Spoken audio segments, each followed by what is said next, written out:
క్రమంగా నాటో దేశాలకి అమెరికాకి మధ్యన ఒక తేడా పెరిగిపోతుంది. నాటో దేశాల మీద మరొకసారి విరుచుకుపడ్డాడు ట్రంప్. అవి పిరికి దేశాలు అని ప్రకటించాడు. అవి పిరికి దేశాలు కాబట్టినే కదా అమెరికా చెప్పు చేతల్లోకి వచ్చినాయి. వాస్తవంగా ఒకప్పుడు యుఎస్ఎస్ఆర్లో పార్ట్, అవి రష్యాలో పార్ట్.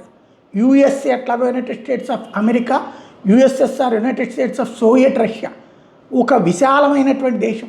ఆ దేశంలోని రాష్ట్రాలు మనకిప్పుడు యుఎన్ఐ అంటాం, యునైటెడ్ నేషన్స్ ఇండియా, వివిధ దేశాలుగా ఉన్నటువంటి వాటిని ఒకటిగా చేసినటువంటి భారతదేశం. ఇక్కడ మన రాష్ట్రాలలో ఒక్కొక్క 10, 25, 50 దేశాలు కూడా ఉన్నాయి అప్పట్లో.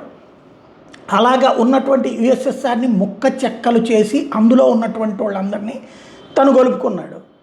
వాళ్ళందరూ రష్యా మీద భయంతోనే కదా అమెరికాకి వెళ్తే, అక్కడే పిరికి పందలు కదా. ఇప్పుడు కొత్తగా పిరికి పందలు ఏంటి? ఉక్రెయిన్ మీద దాడి జరిగితే ఉక్రెయిన్ని నాటోలో చేర్చుకుంటే, ఉక్రెయిన్ మీద దాడి జరిగితే నాటో అంతా యుద్ధం చేయాల్సి వస్తుందనినే కదా వాళ్ళు అసలు నాటోలో చేర్చుకుంది ఉక్రెయిన్ని. ఎంత జరుగుతున్నా రష్యా నాశనం అయిపోవాలని నాటో కోరుకుంటుంది. ఎందుకు? తమకు మళ్ళీ పోటీ రాకుండా ఉండాలనే కదా. కాబట్టి నాటో దేశాలు పిరికి పందలు కాకుండా ఎట్టుంటారు?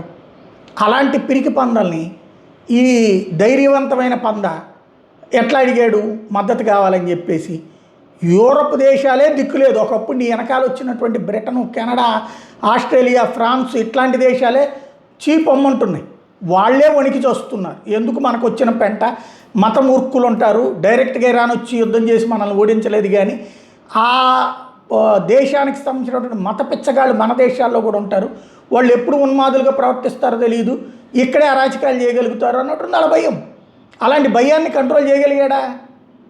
అంతకుముందు అట్లాంటి దరిద్రుని పెంచి పోషించడే అమెరికా. ఇప్పుడు వచ్చి ఉపన్యాసాలు చెప్తున్నాడు అనమాట.